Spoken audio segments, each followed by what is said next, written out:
Hi friends, welcome back to APGH all in one YouTube channel. Tata WPL మ్యాచ్కి సంబంధించి ఈ video 7వ మ్యాచ్కి సంబంధించి Delhi capital versus UP warriors. Delhi capitals toss గెలిచి బౌలింగ్ ఫస్ట్ ఎంచుకున్నారు. డీసీ ఇప్పటికీ 2 మ్యాచ్లు ఆడి 2 ఓడారు. అలాగే యూపీ వారియర్స్ కూడా 2 మ్యాచ్లు ఆడి 2 ఓడిపోయారు.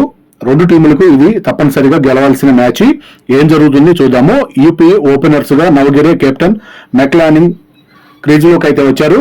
మొదటి ఓవర్ బౌలింగ్ క్యాప్ ద్వారా నవగిరే తన ఖాతా తెరవకుండానే అవుట్ అయ్యారు. క్యాచ్ ద్వారా వెనుజరగడం జరిగింది. క్రీజులోకి లిచ్ఫీల్డ్ వచ్చారు. 1 ఓవర్కి 1 రన్ 1 వికెట్ కోల్పోవడం జరిగింది. 2వ ఓవర్ బౌలింగ్ మిన్ను 2 ఓవర్లకి 16 రన్స్. 3వ ఓవర్ బౌలింగ్ కాప్ 3 ఓవర్లకి 27 రన్స్. 4వ ఓవర్ బౌలింగ్ హెన్రీ 4 ఓవర్లు ముగిసేటప్పటికి 32 రన్స్. 5వ ఓవర్ బౌలింగ్ కాప్ 5 ఓవర్లు ముగిసేటప్పటికి 42 రన్స్. 6వ ఓవర్ బౌలింగ్ నందని 6 ఓవర్లు పూర్తయ్యేటప్పటికి 47 రన్స్. పవర్ ప్లే పూర్తయింది.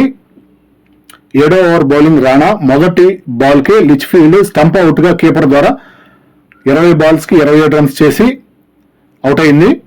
హర్లిన్ క్రీజ్లోకి వచ్చారు. 7వ ఓవర్కి 54 రన్స్. 8వ ఓవర్ బౌలింగ్ మన తెలుగు అమ్మాయి శ్రీచరణి వచ్చారు.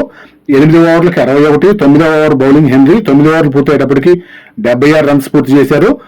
10వ over bowling Sricharani strategic timeout తీసుకున్నారు. గేమ్ ప్లానింగ్ మార్చుకోవడానికి 2.5 నిమిషం సమయం దొరుకుతుంది. 10 ఓవర్లు పూర్తయ్యేటప్పటికి 84. 11వ ఓవర్ బౌలింగ్ స్నేహ రాణా 11 ఓవర్లు పూర్తయ్యేటప్పటికి 97. మెక్లానింగ్ హర్లిన్ భాగస్వామ్యం 50 రన్స్ చేయగలిగారు 31 బాల్స్ కి. 12వ ఓవర్ బౌలింగ్ 10వ ఓవర్ పూర్తయ్యేటప్పటికి 87. 11వ ఓవర్ బౌలింగ్ శిఖా పాండే గెలుపు కోసం 60 బాల్స్ కి 67 రన్స్ కావాలి. 11వ ఓవర్ పూర్తయ్యేటప్పటికి 92. 12వ over bowling Asha Shafali 36 runs 32 balls కి చేసి క్యాచ్ అవుట్ అయ్యారు. 12వ ఓవర్ పూర్తయ్యేటప్పటికి 94 రన్స్. 13వ ఓవర్ బౌలింగ్ ట్రయాన్ క్రీజులో కొత్త బ్యాటర్ ఓల్వార్ట్ ఉన్నారు. 13 ఓవర్లు పూర్తయ్యేటప్పటికి 102. 14వ ఓవర్ బౌలింగ్ ఆశా తన 4వ ఓవర్ బౌలింగ్ చేయడానికి 14 ఓవర్లు పూర్తయ్యేటప్పటికి 108 రన్స్. 15వ ఓవర్ బౌలింగ్ దీప్తి తన మొదటి ఓవర్ లీ 67 రన్స్ చేసి 44 బాల్స్ కి క్యాచ్ అవుట్ అయ్యారు. స్ట్రాటజిక్ టైమ్అవుట్ తీసుకున్నారు. కెప్టెన్ జెమిమా క్రీజులోకి వచ్చారు. 15 ఓవర్లు పూర్తయ్యేటప్పటికి 115 2 వికెట్లు కోల్పోవడం జరిగింది. 16 ఓవర్ బౌలింగ్ ఎకిల్స్టన్ 16 ఓవర్లు పూర్తయ్యేటప్పటికి 128. 17 ఓవర్ బౌలింగ్ దీప్తి 17 ఓవర్లు పూర్తయ్యేటప్పటికి 140 2 వికెట్లు పోయాయి. 18 ఓవర్ బౌలింగ్ శిఖా పాండే తన 4వ ఓవర్ బౌలింగ్ చేయడానికి వచ్చారు. గెలుపు కోసం డీసీకి 18 బాల్స్కి 15 రన్స్ కావాలి. 18 ఓవర్లు పూర్తయ్యేటప్పటికి 142 2 వికెట్లు పోయాయి. 19వ over bowling Deepti Jemimah 21 runs 14 బాల్స్కి చేసి క్యాచ్ అవుట్ అయ్యారు.